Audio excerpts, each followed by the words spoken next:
Welcome to Brain Health Matters. I'm your host, Kate Kunkel, the founder of this series of courses, programs, books, and this podcast, all created to help you become healthier so your brain can become happier and stronger. Brain Health Matters is brought to you by Don't Let the Memories Fade, a holistic approach to preventing dementia and creating a healthier, more vibrant future. You'll find it on Amazon everywhere. Hello and welcome to Brain Health Matters. I'm your host, Kate Kunkel, and we're here on the last week of the heart healing theme for 2022. We're joined by Carol March, who's going to share with us ways to heal our traumatized hearts and minds, because we certainly cannot have a healthy brain with a broken heart. Carol March is an author, book coach, and storyteller, and she helps people heal from trauma through journaling. Her amazing story of commuting with spirit to heal her own trauma is the subject of her latest book, When Spirit Whispers. Welcome, Carol. Thank you so much for having me. I'm really delighted to be able to talk to your audience. Now, Carol, I've read quite a bit of your book, and your story of healing from trauma through spirit is quite amazing. Well, I don't know if it's amazing. It didn't seem amazing to me because it took a long time. But looking back on it, I do see that I was able to take control of my life at certain important junctures and make the changes that needed to happen. And usually those changes were I was pushed into those changes by my experiences with spirit.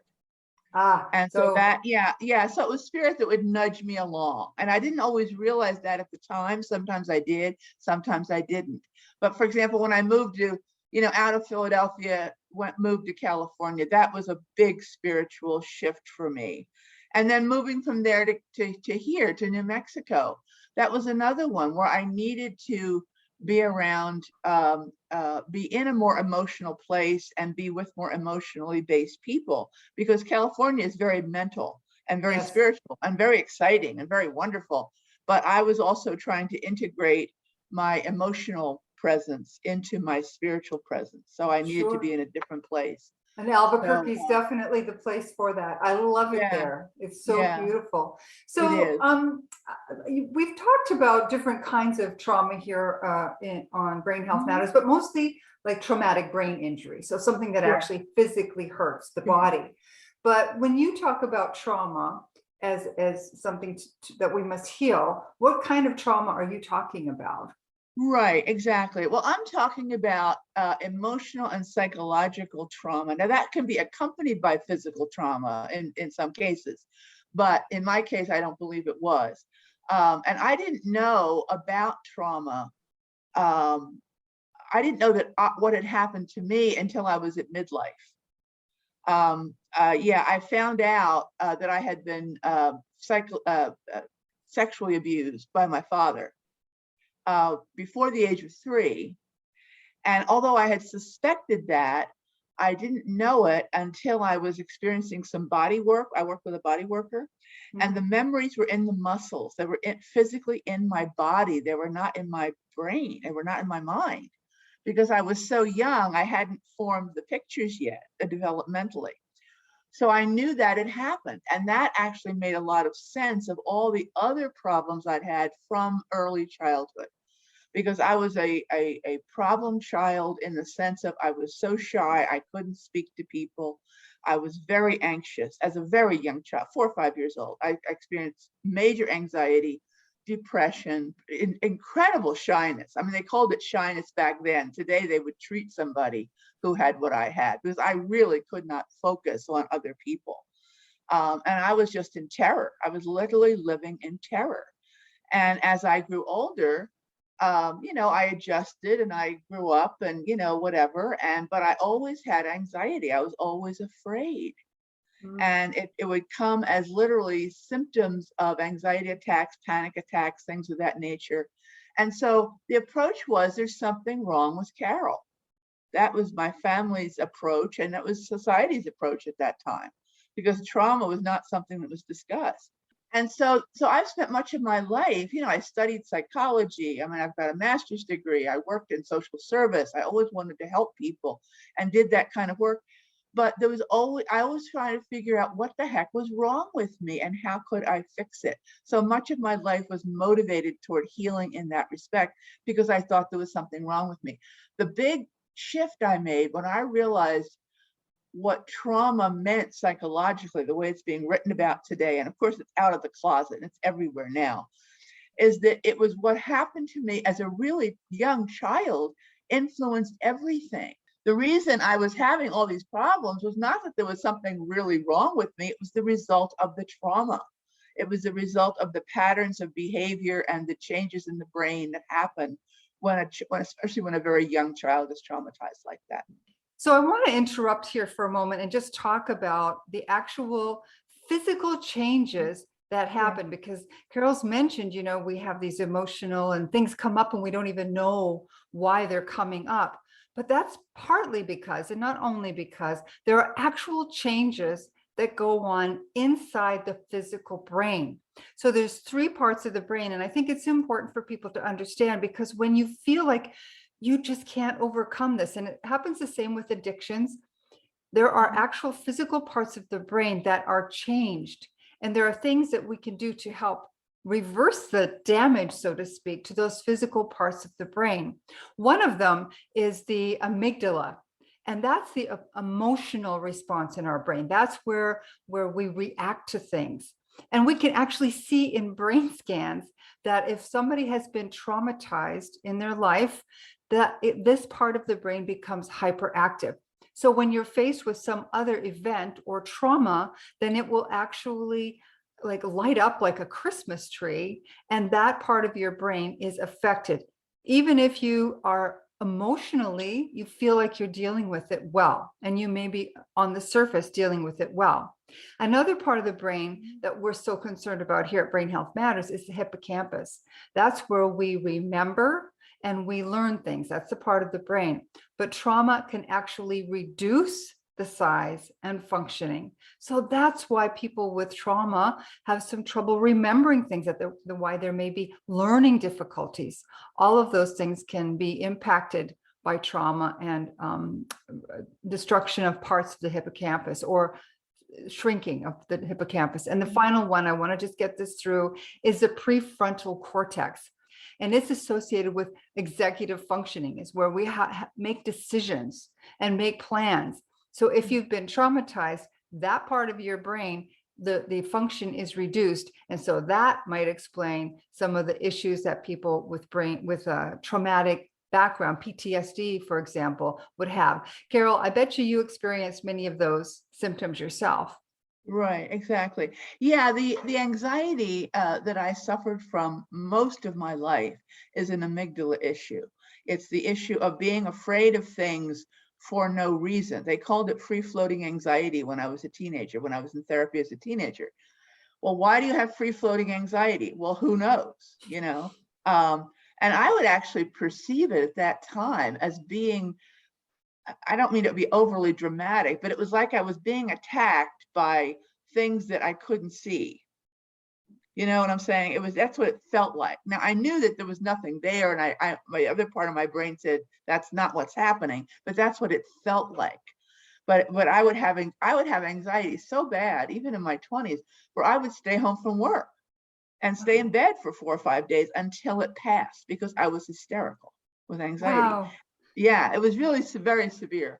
So would something specific trigger that for you? Because there are probably other people who are listening to this and they're saying, wow, I feel that sometimes, but I don't even really know what's triggering it. Did you always know what triggered it, or did it just come out of nowhere? I did not know. And even looking back on it, I don't know that I could, I'm sure there was, but what it was, I didn't know. It seemed to be, and I was in my 20s, when I was in my 20s, I didn't understand that things were connected.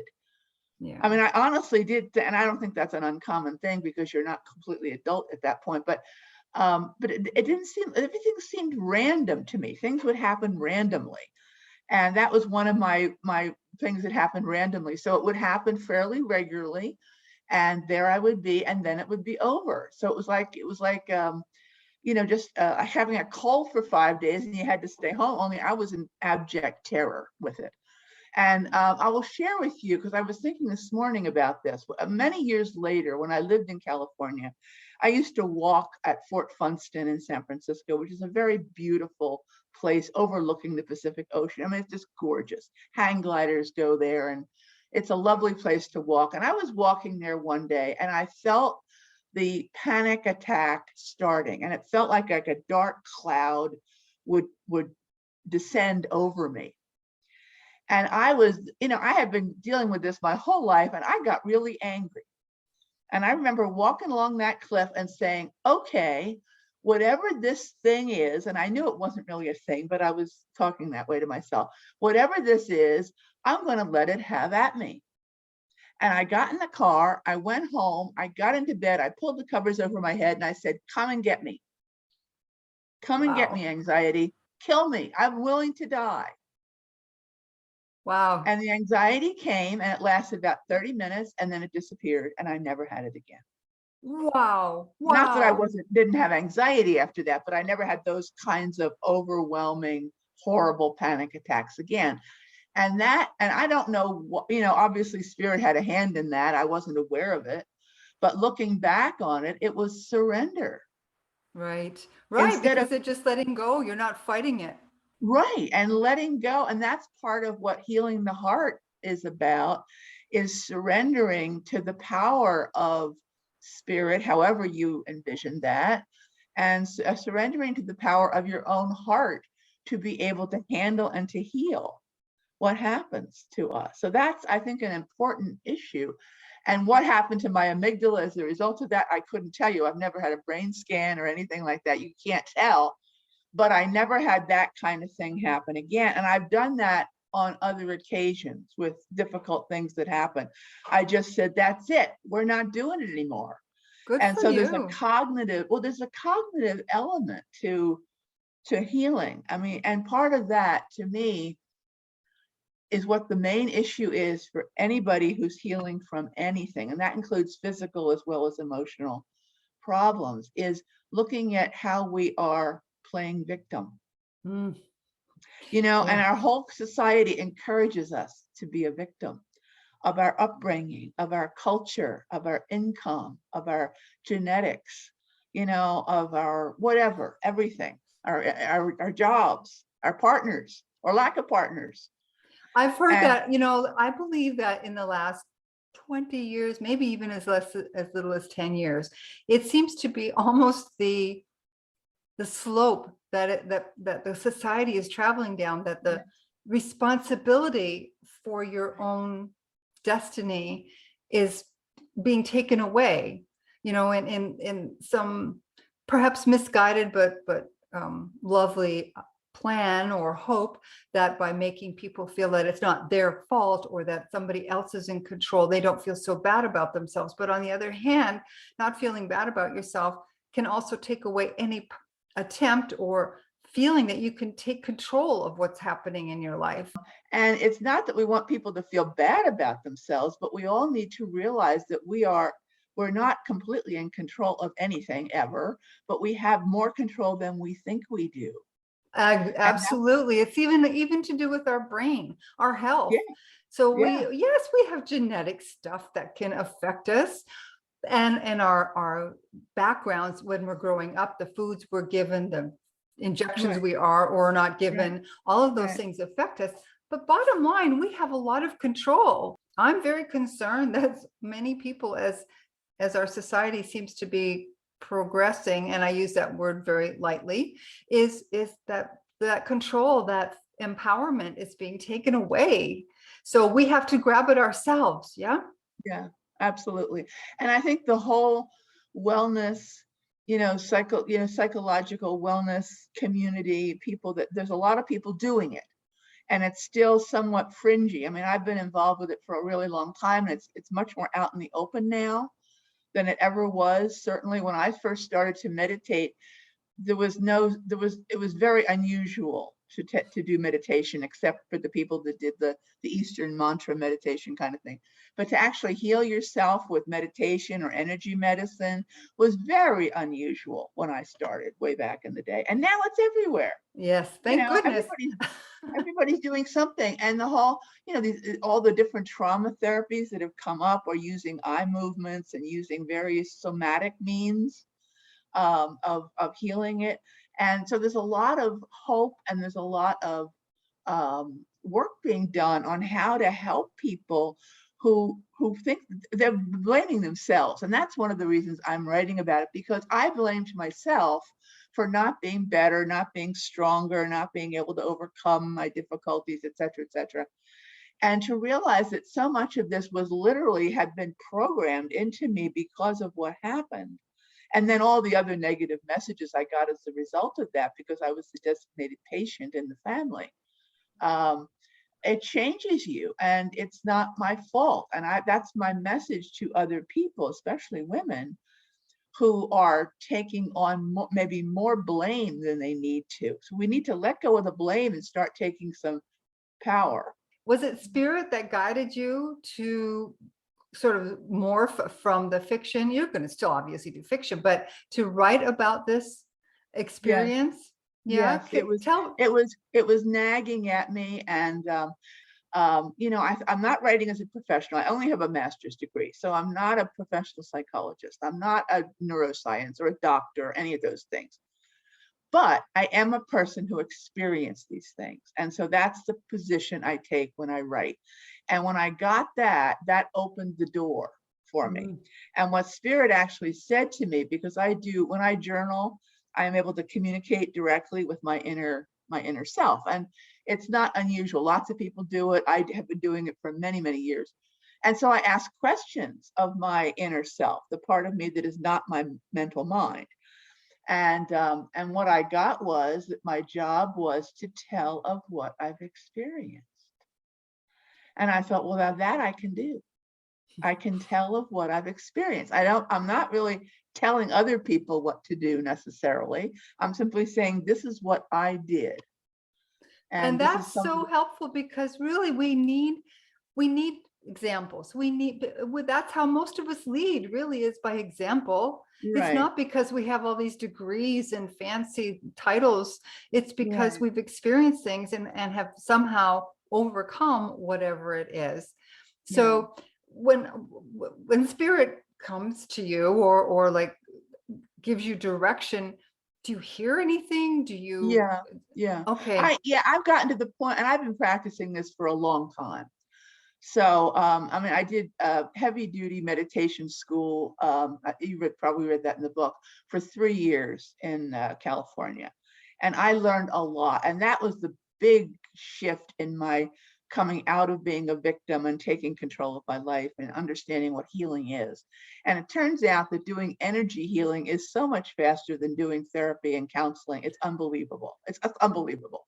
You can move way faster with it if you're willing to do that. So that was the beginning. And then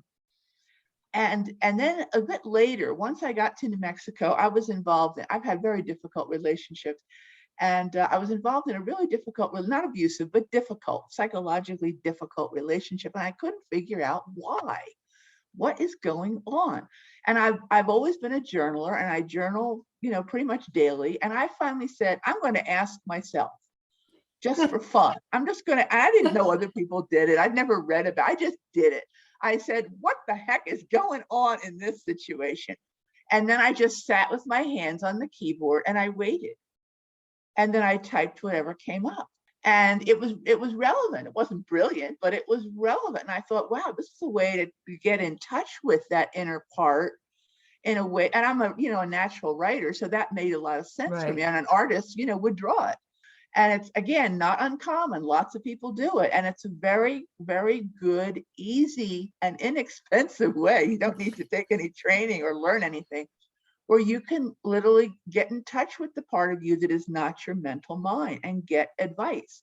And the more I did it, the better it got, because in the beginning, mental mind was influencing and whatever. So the more I do it, the better it is.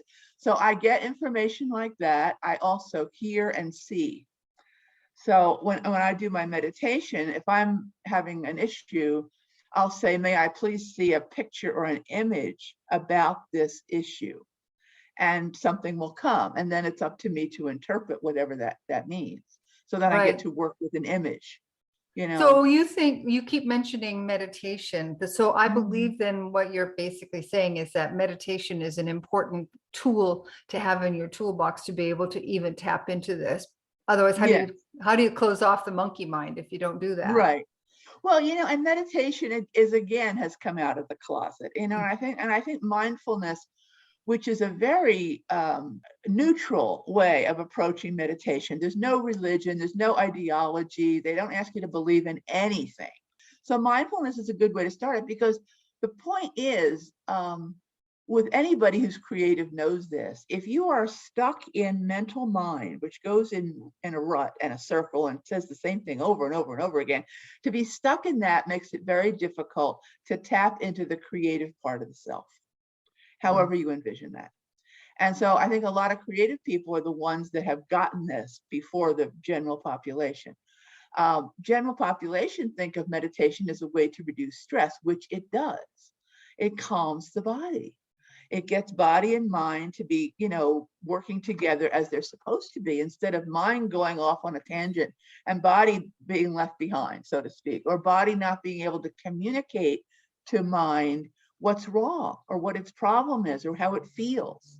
What I've learned from research, and it's very interesting, is that meditation, yoga, and a particular type of journaling called writing for healing all have the same effects, and they're physiological effects that they got from MRIs on the brain. And they help to integrate the right and the left side of the brain. So you end up with better mental functioning, more ability to solve problems, to get out of the ruts, et cetera, et cetera, et cetera. So all of these methods do the same thing, which is to, calm down the chatter and get people to be more inner focused. Right. And when you have an inner focus, however you get there, it doesn't matter how you do it. You can do it by walking in nature and communing with a tree, however you do it is fine. But to get out of thinking that the outer world is the whole reality, I think, is what's important. Oh, that's perfect, because yeah, the outer world is kind of messed up right now. It's better to go inside, I think. I mean, I am really, and I'm having a hard time staying in neutral with what's going on with the war. It's just so painful. And Yeah. all those people, it's very difficult to not be attached. But it's interesting because I don't know if you've heard of Paul Levy. He's a writer, and he talks about the negative programming that we all have. And every spiritual practice talks about the negative inner voice, the critic, the judge, we all have that to some degree. And he talks about the way the shaman is where you go into, so maybe I'm feeling scared and I go into the fear. And that's not easy to do, but you can do it. You can go into the fear and experience that fear, because until you experience it, it's hard to release it. Yes. It's hard to let it transform, and let it transform. And then you come back up and say, oh, I have shifted myself, shifted my body, shifted my brain by releasing my fear. And that's the way of the shaman. You go into it and then you come back out. And that's what's tricky about doing the work on your own. And that's why for people, I recommend that they do find facilitators and therapists and, somebody who knows to facilitate the work. And I've had many helpers along the way to do the work, but it's so worth it. Yes. It's so worth it, Kate, because now at this point in my life, after being scared to death most of the time and not even realizing it, and now I'm joyful. Now I feel happy in my body. I mean, like in my body, not just in my body. I know. And that that's to so me, important. Yes. Joy, the feeling of joy. And Carol, this has been wonderful. And I'm so grateful for you to let yourself come out here and share all of this with the world, because it's hard, right? We tend to, like you said, being afraid and not feeling worthy. But I would love it if people would reach out to you and work with you or learn more from you. Certainly your journal, this workbook that you just came out with, is awesome. How can people learn more about you and get your books? Well, I do have a website, It's carolhollandmarch.com. My fiction is written under Carol Holland March, so that's what the website is. Okay. And I am very open to talking to people. I mean, my phone number, my email is on the website. My books are out on Amazon. I mean, I'm pretty available to people, to tell you the truth. That's And I do coach people who are wanting to work on this sort of thing. I mean, I'm not a therapist. I don't take that function. But if people are interested in discussing this sort of thing with me, especially around issues of creativity, then I do coaching, and I do teach classes here in Albuquerque, and they're done on Zoom, so people can take them from anywhere if they wish to. Oh, wonderful, wonderful. So yeah. carolhollandmarch.com and all of Yeah. your contact information. And I'm also going to put links to your books on the Oh, show that'd be notes great. And put my website down there. And I'm very happy to talk with anybody, because I think the work is worth it, even though it can be difficult. It's worth it. What a perfect way to end this, Carol. Yeah. It's worth it. You're worth Yeah. it. Yeah, exactly. Thank you so much. You're very welcome. Take good care. Thank you to everyone for tuning in. Be sure to subscribe to Brain Health Matters so you'll always have the latest information and access to interviews with experts who can help you nurture and protect your brain for a future filled with happy memories.